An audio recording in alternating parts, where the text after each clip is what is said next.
ಗೆಳೆಯರೇ, ಗ್ರಾಮ ಸ್ವರಾಜ್ಯ ಮೀಡಿಯಾಗೆ ಸ್ವಾಗತ ಸುಸ್ವಾಗತ. ನಾನು ಚಂದ್ರಶೇಖರ್ ಬಾಳೆ.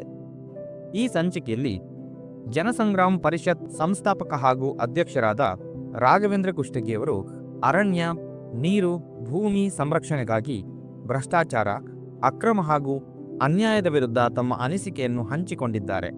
ಅದನ್ನು ಕೇಳೋಣ ಬನ್ನಿ. ನಮಸ್ಕಾರ. ನಾನು ರಾಘವೇಂದ್ರ ಕುಷ್ಟಗಿ, ಜನಸಂಗ್ರಾಮ್ ಪರಿಷತ್ತಿನ ಸಂಸ್ಥಾಪಕ ಅಧ್ಯಕ್ಷ. ರಾಜ್ಯದ ಜಲ್, ಜಂಗಲ್, ಖನಿಜ್, ಬೀಜ್ ಅಂದರೆ ಅರಣ್ಯ, ನೀರು, ಭೂಮಿ, ಬೀಜ ಇತ್ಯಾದಿಗಳ ಸಂರಕ್ಷಣೆಗಾಗಿ, ಭ್ರಷ್ಟಾಚಾರದ ವಿರುದ್ಧ, ಅಕ್ರಮ ಮತ್ತು ಅನ್ಯಾಯದ ಭೂಸ್ವಾಧೀನದ ವಿರುದ್ಧ ರಾಜ್ಯಾದ್ಯಂತ ದೊಡ್ಡ ಚಳವಳಿಯನ್ನು ಕಟ್ಟಿಕೊಂಡು ಬಂದಿರತಕ್ಕಂಥ ಸಂಘಟನೆಯ ಪ್ರತಿನಿಧಿಯಾಗಿ ನಾನು ಇವತ್ತಿನ ದಿವಸ ಮಾತಾಡ್ತಾ ಇದ್ದೇನೆ. ತುಂಬ ನೋವಿನ ಒಂದು ಸಂಗತಿಯನ್ನು ರಾಜ್ಯದ ಜನತೆಯ ಜೊತೆಗೆ ಹಂಚಿಕೊಳ್ಳಿಕ್ಕೆ ನಾನು ಬಯಸ್ತೇನೆ. ಇತ್ತೀಚೆಗೆ ನಾನು ವ್ಯಕ್ತಿಗತ ಕೆಲಸದ ಆಧಾರದ ಮೇಲೆ ಮತ್ತು ಸಂಘಟನೆಯ ಕೆಲಸಕ್ಕಾಗಿ ಮೈಸೂರು ಜಿಲ್ಲೆಗೆ ಹೋಗಿದ್ದೆ.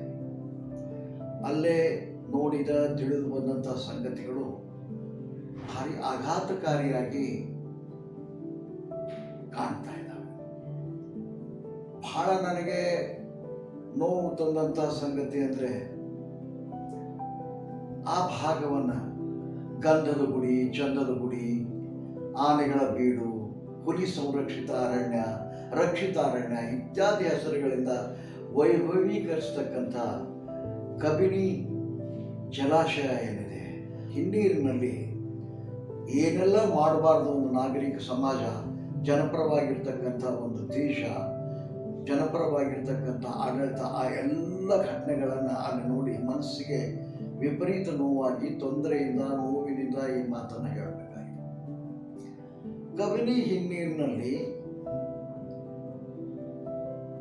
ಕಬಿನಿ ಅಂದ್ರೆ ತಮಗೆ ಗೊತ್ತಲ್ಲ, ಕಾವೇರಿ ನದಿಯ ಉಪನದಿ ಅದು ಕಬಿನಿ. ಅದರ ಒಂದು ಜಲಾಶಯ ಇದೆ, ಕಾವೇರಿ ನದಿಗೆ ಬಂದು ನೀರು ಸೇರುವಂಥದ್ದು. ಆ ಕಬಿನಿ ಜಲಾಶಯದ ಹಿನ್ನೀರಿನ ಒಂದು ಪ್ರವಾಹ ಬಂದಾಗ ಯಾವ ಮಟ್ಟಕ್ಕೆ ನೀರು ಇರ್ತದೆ, ಆ ಮಟ್ಟದಿಂದ ಕನಿಷ್ಠ 100 ಮೀಟರ್ವರೆಗೂ ಯಾವುದೇ ಥರದ ಕಟ್ಟಡ, ಜೋಪಡಿ ಇತ್ಯಾದಿಗಳನ್ನು ಕೂಡ ನಿರ್ಮಿಸಲಿಕ್ಕೆ ಅವಕಾಶ ಇಲ್ಲ ಕಾನೂನಿನ ಪ್ರಕಾರ. ವೈಲ್ಡ್ ಲೈಫ್ ಪ್ರೊಟೆಕ್ಷನ್ ಹಿನ್ನೆಲೆ ಒಳಗೆ ಇರಬಹುದು, ಹಸಿರು ಪೀಠದ ಆಜ್ಞೆಯ ಜೊತೆಗೆ ಇರಬಹುದು, ಅಥವಾ ನೀರಾವರಿ ಇಲಾಖೆಯ ಕಾನೂನಿನ ಪ್ರಕಾರ ಇರಬಹುದು. ಇವೆಲ್ಲ ನಿಯಮಗಳು. ಈ ಎಲ್ಲ ನಿಯಮಾವಳಿಗಳನ್ನು, ಕಾನೂನನ್ನು ಗಾಳಿಗೆ ತೂರಿ ನಮ್ಮ ರಾಜ್ಯದ ಪ್ರಬಲ ರಾಜಕಾರಣಿಗಳು ಮತ್ತು IAS ಭ್ರಷ್ಟ ಅಧಿಕಾರಿಗಳು ಸೇರಿ ಇವತ್ತಿನ ದಿವಸ ಅಲ್ಲಿ ಕನಿಷ್ಠ 100 ಈ ಹೋಮ್ ಸ್ಟೇಗಳನ್ನು ಮತ್ತು ರೆಸಾರ್ಟ್ಗಳನ್ನು ಅಲ್ಲಿ ನಿರ್ಮಿಸಿದ್ದಾರೆ. ಎಲ್ಲಿ ಮಟ್ಟಕ್ಕೆ ಅದನ್ನು ನಿರ್ಮಿಸಿದ್ದಾರೆ ಅಂದರೆ, ಕಬಿನಿ ಪ್ರವಾಹ ಬಂದಾಗ ನಿಲ್ಲುವ ಅತಿ ಎತ್ತರದ ಮಟ್ಟವನ್ನು ಮೀರಿ 100 ಮೀಟರ್ನ ಆಚೆ ಮಾಡಬೇಕಾದ ಒಂದು ಕಡೆ ಇರಲಿ, ಆ ಹಿನ್ನೀರಿನ ಭಾಗದಲ್ಲಿನೇ ಕಲ್ಲು, ಮಣ್ಣು, ಮೊರಮಣ್ಣು ತುಂಬಿ ನೆಲವನ್ನು ಸಮತಟ್ಟು ಮಾಡಿ ಅಲ್ಲಿ ರಿಸಾರ್ಟ್ಗಳನ್ನು ಕಟ್ಟುವಂಥ ದುಷ್ಟತನಕ್ಕೆ ನಮ್ಮ ಜನ ಹೋಗಿದ್ದಾರೆ. ಅಲ್ಲಿ ಇದ್ದಾವೆ, ತುಂಬ ರೆಸಾರ್ಟ್ಗಳು ಅಲ್ಲಿದ್ದಾವೆ, ತುಂಬ ಬೇಡಿಕೆ ಇರತಕ್ಕಂಥ ಜಾಗ ಅದು.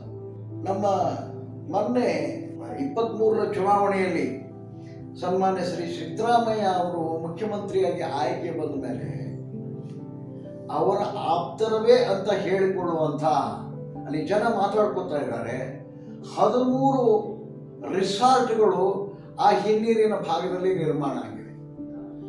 ಯಾವ ಭಾಗದಲ್ಲಿ ಆನೆಗಳು ಜಲಾಶಯಕ್ಕೆ, ನದಿಗೆ, ಪಾತ್ರಕ್ಕೆ ಬಂದು ನೀರು ಕುಡಿಲಿಕ್ಕೆ ಬರ್ತಾವೋ, ಅರಣ್ಯದಲ್ಲಿರ್ತಕ್ಕಂಥ ಹುಲಿ, ಚಿರತೆ, ಮಲ ಇತ್ಯಾದಿ ನೂರಾರು ವನ್ಯಜೀವಿಗಳಿಗೆ ಅಲ್ಲೇನೋ ಒಂದು ತಾಣ ಆಗಿದೆಯೋ, ಅದನ್ನು ಚಂದದ ಬೀಡು, ಗಂಧದ ನಾಡು ಅಂತ ಏನು ಕರಿತೀವೋ ನಾವು, ಅಂಥ ಒಂದು ಅದ್ಭುತವಾದಂಥ ಸುಂದರ ಅರಣ್ಯ ಪ್ರದೇಶವನ್ನು ಇವತ್ತು ಕಾಂಕ್ರೀಟ್ ಕಾಡಾಗಿ ನಿರ್ಮಾಣ ಮಾಡಲಿಕ್ಕೆ ಇವರೆಲ್ಲರೂ ಮುಂದಾಗಿದ್ದಾರೆ.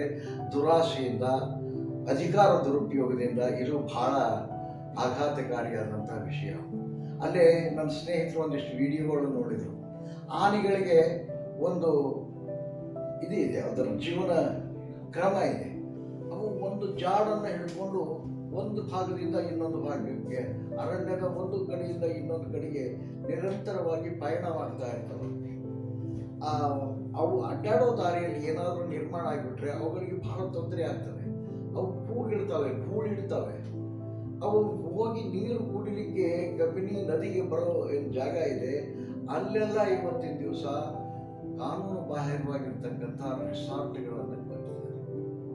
ನನಗೆ ಅಲ್ಲಿ ಹೋದಾಗ ಯಾರು ಇವು ಅಂತ ಕೇಳಿದರೆ, ನಮ್ಮ ರಾಜ್ಯದ ಮಂತ್ರಿ ಮಂಡಲದಲ್ಲಿರ್ತಕ್ಕಂಥ ಸನ್ಮಾನ್ಯ ಜಾರ್ಜ್ ಅವರ ಮಗ ರಾಣಾ ಅನ್ನೋರ ಹೆಸರು ಅಲ್ಲಿ ಹೇಳ್ತಾ ಇದ್ದಾರೆ. ಅವ್ರ ರಿಸಾರ್ಟ್ಗಳಿದೆ. ಆಮೇಲೆ ಜೈಮೀರ್ ಅಹ್ಮದ್ ಅಂತೇಳಿ ನಮ್ಮ ಮುಖ್ಯಮಂತ್ರಿಯ ಆಪ್ತರು ಮತ್ತು ಕಾಂಗ್ರೆಸ್ಸಿನ ಅತ್ಯಂತ ಪ್ರಭಾವಿ ಮಂತ್ರಿಯೂ ಆಗಿರ್ತಕ್ಕಂಥ ಜಮೀರ್ ಅಹ್ಮದ್ ಅವರ ಚೇಲ ಅನ್ರಿ, PA ಅನ್ರಿ, ಅವನ ಹೆಸರಲ್ಲಿ ಆಗಿರೋದು ರಿಸಾರ್ಟ್ ಇದೆ. ರೋಹಿಣಿ ಸಿಂಧೂರಿ ಅಂತಕ್ಕಂಥ IAS ಅಧಿಕಾರಿಯ ರಿಲೇಟಿವ್ಸ್, ಬಂಧುಗಳು ಅಥವಾ ಗಂಡಂದು ಅಂತ ಹೇಳ್ತಾರೆ, ನನಗೆ ಗೊತ್ತಿಲ್ಲ. ಇವೆಲ್ಲ ತನಿಖೆ ಆಗಿ ಇವು ಬಹಿರಂಗಕ್ಕೆ ಬರಬೇಕು. ಇವೆಲ್ಲ ಇಂಥವರೆಲ್ಲ ಅಲ್ಲಿ ಕಟ್ಟಿದ್ದಾರೆ. ಮತ್ತು DK ಶಿವಕುಮಾರ್ ಅವರ ಆಪ್ತರ ಹಲವಾರು ರಿಸಾರ್ಟ್ಗಳು, ಹೋಮ್ ಸ್ಟೇಗಳು ಅಲ್ಲಿದ್ದಾವೆ ಅಂತೇಳಿ ಕೇಳ್ಪಟ್ಟಿದೆ. ಈಗ ಬಹಳ ಮುಖ್ಯ ಪ್ರಶ್ನೆ ಅಂದರೆ, ಕರ್ನಾಟಕ ರಾಜ್ಯದೊಳಗೆ 60,000 ಶಿಕ್ಷಕರ ಹುದ್ದೆಗಳು ಖಾಲಿದ್ದಾವೆ.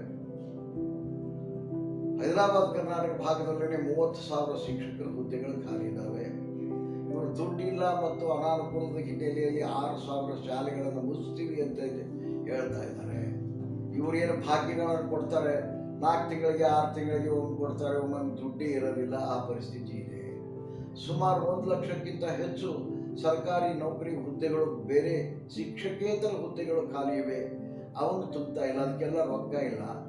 ಇಂಥ ಸಂಕಷ್ಟದ ಪರಿಸ್ಥಿತಿಯಲ್ಲಿ ಸನ್ಮಾನ್ಯ ಉಪಮುಖ್ಯಮಂತ್ರಿ ಆಗಿರ್ತಕ್ಕಂಥ DK ಶಿವಕುಮಾರ್ ಅವರು ಅಲ್ಲಿ 2,000 ಕೋಟಿಯನ್ನು ವಿನಿಯೋಗ ಮಾಡಿ, ಬಳಸಿ, ಇನ್ವೆಸ್ಟ್ ಮಾಡಿ ಸರ್ಕಾರದ ರೊಕ್ಕವನ್ನು ಅಲ್ಲೇ ಒಂದು ಮನೋರಂಜನಾ ಪಾರ್ಕ್ ಮಾಡ್ಲಿಕ್ಕೆ ಹೊಂಟಿದ್ದಾರೆ. ಯಾರು ಕೇಳಿದ್ರಿ ನೀವು ಮನೋರಂಜನಾ ಪಾರ್ಕ್ ಮಾಡಂತೇಳಿ? UNDP ಆಧಾರದಲ್ಲಿ ಹ್ಯೂಮನ್ ಡೆವಲಪ್ಮೆಂಟ್ ಮಾಡಬೇಕಾದದ್ದು ಸರ್ಕಾರದ ಕರ್ತವ್ಯ. ಜನರಿಗೆ ಬೇಕಾದಂಥ ಶಿಕ್ಷಣ, ಜನರಿಗೆ ಬೇಕಾದಂಥ ಆರೋಗ್ಯ, ಜನರಿಗೆ ಬೇಕಾದಂಥ ಉದ್ಯೋಗದ ಸೃಷ್ಟಿ ಮತ್ತು ಓಡಾಡಲಿಕ್ಕೆ ರಸ್ತೆ ಇಂಥವುಗಳನ್ನು ನಾಗರಿಕ ಸಮಾಜದಲ್ಲಿ ಮಾಡಬೇಕೇ ವಿನಃ ಆ ಅರಣ್ಯ ಪ್ರದೇಶದಲ್ಲಿ ಅಲ್ಲೇನು ಸೊಕ್ಕಿನ ಜನ, ದುಡ್ಡು ಹೆಚ್ಚಾದಂಥ ಜನ, ಕಾರ್ಪೊರೇಟ್ ಗುಳುಗಳು, ಭ್ರಷ್ಟ ಅಧಿಕಾರಿಗಳು ಎಂಜಾಯ್ ಮಾಡಲಿಕ್ಕೆ ಅಲ್ಲಿ ರಿಸಾರ್ಟಿಗೆ ಬರ್ತಾರೆ. ಅವರ ಮನೋರಂಜನೆ ಸಲುವಾಗಿ ಯಾವ ಸಾಮಾನ್ಯ ಜನರು ರಿಸಾರ್ಟ್ನಲ್ಲಿ ಹೋಗಿ ಉಳ್ಕೊಳ್ಳಿಕ್ಕೆ ಸಾಧ್ಯ ಇಲ್ಲ. ಒಂದೊಂದು ರಾತ್ರಿ ಕಳೀಲಿಕ್ಕೆ ಅಲ್ಲಿ 50,000 ರೂಪಾಯಿದವರೆಗೂ ಕನಿಷ್ಠ ಬಾಡಿಗೆ ಇದೆ, ಇನ್ನೂ ಹೆಚ್ಚಿನೂ ಇವೆ. ಯಾವ ದಲಿತ, ಹಿಂದುಳಿದ, ಅಲ್ಪಸಂಖ್ಯಾತ, ಬಡ ಜನರ ಮಕ್ಕಳು ಅಲ್ಲಿ ಹೋಗಿ ರಿಸಾರ್ಟ್ನಲ್ಲಿ ಏನು ಬದುಕೋದಿಲ್ಲ. ಅವಾಗೆಲ್ಲ ಈ ಏನು ಬ್ಯೂರೋಕ್ರೆಟ್ಸು ಮತ್ತು ಪೊಲಿಟಿಷಿಯನ್ಸ್ ಒಂದು ಇದೇ ಇದೆ, ಅವ್ರ ಜನ ಹೋಗಿ ಅಲ್ಲಿ ಇರ್ತಾರೆ, ಹೆಲಿಕಾಪ್ಟರ್ನಲ್ಲಿ ಹೋಗ್ತಾರೆ. ಅಲ್ಲಿ ಎಂಥದ್ರಿ ಇದು ಬೇಕಾ ನಮ್ಮ ರಾಜ್ಯಕ್ಕೆ? ಈಗ ಬೇಕಾಗಿತ್ತ 2,000 ಕೋಟಿ. 2,000 ಕೋಟಿ ಒಳಗೆ ಇಡೀ ರಾಜ್ಯ ತುಂಬ ಎಲ್ಲ ಶಾಲೆಗಳಿಗೆ ಒಂದು ಪ್ರಯೋಗ ಶಾಲೆಯನ್ನು ಮಾಡ್ಬೋದು, ಎಷ್ಟೊಂದು ಅಂಗನವಾಡಿ ಕಟ್ಟಡಗಳನ್ನು ಮಾಡ್ಬೋದು, ಬಿದ್ದೋಗಿರ್ತಕ್ಕಂಥ ಪ್ರಾಥಮಿಕ ಶಾಲಾ ಕಟ್ಟಡಗಳನ್ನು ನಿರ್ಮಾಣ ಮಾಡ್ಬೋದು, ಉದ್ಯೋಗ ಸೃಷ್ಟಿ ಮಾಡ್ಬೋದು. ಹೋಗಿ ಒಂದು ಕನಿಷ್ಠ ಅದರ ಬಡ್ಡಿ ಒಳಗೆ 1,000 ಜನ ಶಿಕ್ಷಕರ ಅಪಾಯಿಂಟ್ಮೆಂಟ್ ಮಾಡಿ ಅವರಿಗೆ ಪೇಮೆಂಟ್ ಕೊಡ್ಬೋದು. ಇಂಥದ್ದೆಲ್ಲ ಪರಿಕಲ್ಪನೆಯನ್ನು ಬಿಟ್ಟು, ಜನಪರ ಯೋಜನೆಯನ್ನು ಬಿಟ್ಟು ಇವರು ಸೊಕ್ಕಿನಿಂದ 2,000 ಕೋಟಿ ಖರ್ಚು ಮಾಡಿ ಅಲ್ಲಿ ಮನೋರಂಜನಾ ಪಾರ್ಕ್ ಮಾಡಲಿಕ್ಕೆ ಹೋಗಿದ್ದಾರೆ. ಇನ್ನೊಂದು, ಈ ರಾಜಕಾರಣಿಗಳು ಜಲಾಶಯಗಳು ತುಂಬಿದಾಗ ಏನು ಮಾಡ್ತಾರೆ, ಅದು ಕಾವೇರಿ ಆರತಿ ಅಂತ ಮಾಡ್ತಾರೆ. ಆ ಕಾವೇರಿ ಆರತಿ ಮಾಡಲಿಕ್ಕೆ 200 ಕೋಟಿಯ ಒಂದು ವ್ಯವಸ್ಥೆ ಮಾಡ್ತಾರಂತಲ್ಲ, ಕಟ್ಟೆ ಕಟ್ಟಿ ಕೂಡಲಿಕ್ಕೆ, ನಿಂದಲಿಕ್ಕೆ ಜಾಗ ಮಾಡ್ತಾರಂತೆ. ಅರೆ, ಈ ಮಂಗಳಾರತಿ ತಟ್ಟೆ ಹಿಡ್ಕೊಂಡು ನಿಂದ್ರಕ್ಕೆ 200 ಕೋಟಿ ಖರ್ಚು ಮಾಡಬೇಕೇನ್ರಿ? ಸಿದ್ದರಾಮಯ್ಯ ಸರ್ಕಾರ ಯಾವ ರೀತಿಯಲ್ಲಿ ಅರಣ್ಯ ನೀತಿ ವಿರುದ್ಧ ಹೋಗುತ್ತಿದ್ದಾರೆ ಎಂದು ತಿಳಿದುಕೊಳ್ಳಲು ಮುಂದಿನ ವಿಡಿಯೋಗಾಗಿ ಗ್ರಾಮ ಸ್ವರಾಜ್ಯ ಮೀಡಿಯಾ ಯೂಟ್ಯೂಬ್ ಚಾನಲ್ನ ನೋಡಿ ತಮ್ಮ ಅನಿಸಿಕೆಯನ್ನು ಕಮೆಂಟ್ ಮಾಡಿ ಹಾಗೂ ಸಬ್ಸ್ಕ್ರೈಬ್ ಮಾಡೋ ಮೂಲಕ ನಮ್ಮನ್ನು ಪ್ರೋತ್ಸಾಹಿಸಿ. ಧನ್ಯವಾದಗಳೊಂದಿಗೆ ಗ್ರಾಮ ಸ್ವರಾಜ್ ಮೀಡಿಯಾ.